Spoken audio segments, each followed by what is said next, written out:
Pada kesempatan kali ini, saya akan menjelaskan kepada Anda tentang metode scheduling, penjadwalan. Penjadwalan untuk mengurutkan job pada mesin atau sequencing mesin dengan menggunakan metode Moore ya, tahun 1968. Baik, kita masuk ke dalam studi kasus. Baik, ada sebuah kasus seperti ini. Sebuah perusahaan memperoleh job pengerjaan produk sebagai berikut. Ada 6 job yang dia peroleh. Yaitu Anda bisa lihat job 1, 2, 3, 4, sampai 6. Kemudian setiap job memiliki due date atau batas waktu pengerjaan. Job 1 itu dibatasi sampai tanggal 16. Job 2 batas terakhirnya itu sampai tanggal 7. Job 3 sampai tanggal 10. Begitu seterusnya sampai job 6, batas akhirnya sampai tanggal 31. Kemudian setiap job ini memiliki waktu pengerjaan dalam hari. Job 1, waktu pengerjaannya 11 hari. Job 2, waktu pengerjaannya 4 hari. Job 3, waktu pengerjaannya 5 hari. Begitu seterusnya sampai job 6, waktu pengerjaannya 7 hari. Pertanyaannya adalah, tentukan urutan pengerjaan job optimal dengan menggunakan metode Moore. Tujuannya apa? Jangan sampai pengerjaan ini ada keterlambatan. Apa maksud keterlambatan? Due date-nya misalkan sampai tanggal 24. Tetapi kita baru tuntas mengerjakan sampai tanggal 26. Berarti ada keterlambatan 2 hari. Nah, jangan sampai seperti itu. Prinsip pengerjaan metode Moore adalah urutkan berdasarkan earliest due date. Artinya adalah batas waktu pengerjaan yang paling awal. Jadi kita prioritaskan yang batas waktunya itu paling duluan gitu ya. Baik. Tahap pertama adalah kita urutkan job dari due date yang paling duluan sampai due date yang paling kecil. Kita lihat berdasarkan tabel di atas ini, due date yang paling duluan itu yang paling kecil itu adalah yang tanggal 7. Berarti job 2 duluan. Dilanjutkan dengan tanggal 10. Berarti job 3 duluan.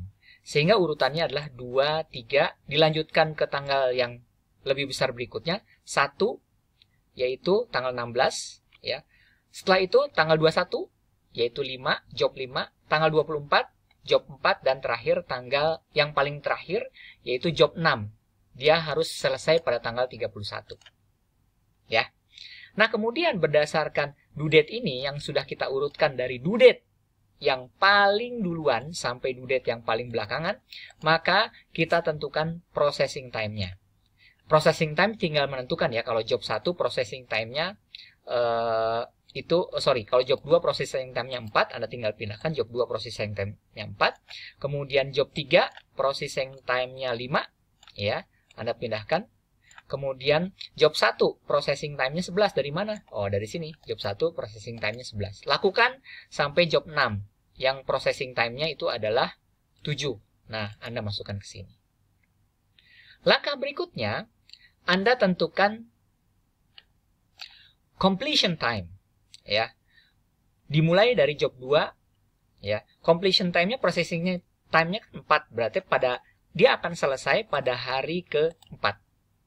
Kemudian job 3 karena processing time-nya 5, berarti 4 ditambah 5 sehingga dia akan selesai pada hari ke-9. Kemudian job 1 completion time-nya itu penyelesaiannya karena processing time-nya 11, berarti 9 ditambah 11 sehingga pada hari ke-20 akan selesai. Job 5 processing time-nya 11 berarti 20 ditambah 11 sehingga pada hari ke-31 dia baru selesai. Begitu seterusnya untuk job 4 dan job 6. Langkah berikutnya kita lihat. Kita cek. Tardy job yang pertama itu berapa? Job 1. Loh kok demikian? Ya, karena di sini due date-nya tanggal 16. Sementara completion time-nya baru tuntas pada hari ke-20. Berarti sekitar tanggal 20. Ya, due date-nya tanggal 16, tetapi kita harus baru selesai pada, berarti di sini ada kelambatan atau tardy. Berarti tardy yang pertama itu adalah job 1. Nah, kalau job 2 tardy tidak. Kenapa? Karena due date-nya tanggal 7, dia sudah selesai pada hari ke-4. Ini juga due date-nya tanggal 10, tetapi tanggal 9 dia sudah selesai. Nah, berarti yang pertama ini. Langkah berikutnya, kita pertimbangkan job yang pertama lambat dan job-job sebelumnya. Yang pertama lambat kan ini. Berarti job sebelumnya adalah 3 dan 2. Ya, berarti urutannya 2, 3, 1. Berarti kita pertimbangkan job 2, 3, 1. Ada 3 job. Dari ketiga job ini, Anda bandingkan mana yang processing time-nya terbesar. 2, 3, 1. Processing time-nya terbesar itulah job 1. Otomatis Anda harus mengeliminasi atau membuang job dengan processing time terbesar. Berarti Anda eliminasi nih job 1. Anda buang job 1. Sehingga yang tersisa adalah job 2, 3, 5, 4, 6. Nah, langkah berikutnya, urutkan kembali berdasarkan earliest due date dengan membuang job 1. Otomatis, sehingga Anda akan mendapatkan seperti ini. Ya, ini Anda mendapatkan seperti ini. Oke, nah kita buang yang 1 berarti tinggal job 2, 3, 5, 4, 6.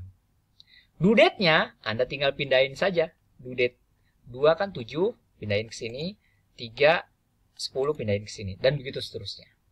Langkah berikutnya Anda masukkan processing time-nya. Processing time-nya juga tinggal ngikutin. 2 kan processing time-nya 4. Sama, 2, 4. Kemudian 3 processing time-nya 5. Berarti 3 di sini 5. Begitu seterusnya sampai job 6. Lalu langkah berikutnya, Anda tinggal menghitung completion time. Seperti biasa, completion time untuk job 2, ya karena processing time-nya 4, berarti pada hari keempat dia akan tuntas. Nah, bagaimana dengan 2, 3? Yang ketiga job 3. Nah, dimulai pada hari keempat dan job 3 itu kan diselesaikan dalam 5 hari. Berarti kan 4, hari keempat ditambah 5 hari. Berarti hasilnya itu adalah 9. Berarti job 3 komplit pada hari ke-9. Kemudian begitu juga dengan job 5. Ya, berarti kan 9 tambah 11 sehingga 20. Job 6, 20 tambah 9 sehingga dapat 29. Job 6 yaitu 29 tambah 7 sehingga dapat 36. Oke, sudah tuntas. Kita cek lagi. Ada nggak yang merupakan tardy job pertama? Kita lihat. Ternyata tardy job atau job yang lambat pertama itu adalah job kelima. Kenapa demikian? Karena mestinya diselesaikan pada hari ke-21 atau tanggal 21. Ternyata, Anda cek, ternyata tardy jobnya adalah pada job 4. Kenapa demikian? Karena mestinya selesai pada hari ke-24 atau tanggal 24. Tetapi dia baru selesai pada hari ke-29. Berarti di sini tardy jobnya. Berarti, tardy job pertama adalah job keempat. Langkah berikutnya, berarti kita pertimbangkan job yang pertama lambat dan job-job sebelumnya. Berarti kan 2, 3, 5, 4. Nah, dari keempat job tersebut kita bandingkan. Manakah yang job yang processing time-nya paling gede? Oh, ternyata yang processing time-nya paling besar itu adalah job kelima, yaitu 11 hari. Berarti kita akan buang job 5. Oke. Nah, kita akan buang job. Kenapa job 5? Karena processing time-nya paling besar. Berarti langkah berikutnya, eliminasi job 5. Dan urutkan kembali berdasarkan earliest due date. Setelah itu, urutkan berdasarkan earliest due date sehingga didapat tinggal 2, 3, 4, 6. 2, 3, 4, 6. Kenapa? Karena 5-nya kita eliminasi. Nah, otomatis kita 5 ini kita eliminasi. Kenapa? Karena processing time-nya dia paling besar dari sekelompok yang berada di belakang tardy job pertama. Setelah itu, kita tentukan due date-nya. Due date-nya ya tinggal kita pindahkan. Kalau misalkan 2, berarti due date-nya 7. Ya, Anda tinggal pindahkan. Kemudian setelah itu tentukan processing time-nya. Kita tinggal pindahkan, berarti job 2 processing time-nya 4, 2, 4, dan begitu seterusnya. Job 6 processing time-nya 7, berarti job 6 processing time-nya 7.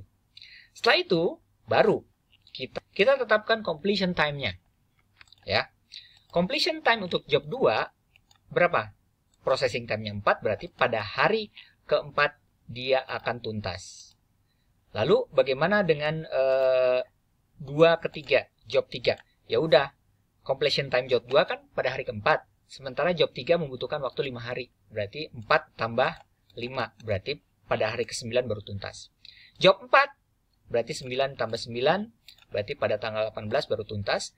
Job 6, 18 tambah 7, berarti pada hari ke-25 dia baru tuntas. Nah, kita cek apakah di sini ada tardy job.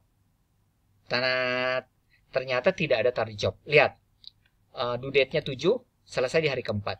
Due date-nya 10, selesai di hari ke-9. Berarti sebelumnya kan. Due date-nya 24, selesai di hari ke-18. Berarti sebelumnya. Due date-nya 31, selesai di hari ke-25. Berarti ini udah optimal. Begitu kita mendapatkan itu, simpulannya tidak ada tardy job pada tabel yang terakhir ini. Lalu, pertanyaan kembali. Jawaban akhirnya. Berarti urutan yang optimal itu apa? Berarti 2, 3, 4, 6. Lalu bagaimana yang 2, yang nasib 1 dan 5? Nah, karena 1 yang dibuang dieliminasi, berarti 1 duluan ditaruh. Kemudian yang berikutnya yang 5 dieliminasi, berarti yang terakhir adalah 5.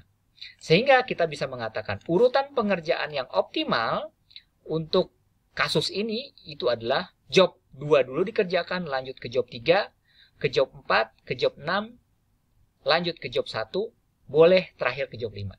Boleh nggak nih dibulak-balik nih yang 2 terakhir? Boleh. 5 dulu 1 boleh, 1 dulu 5 boleh.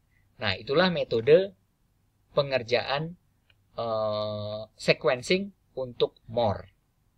Demikian materi yang saya berikan pada hari ini. Semoga bermanfaat. Terima kasih. Selamat siang dan semangat belajar.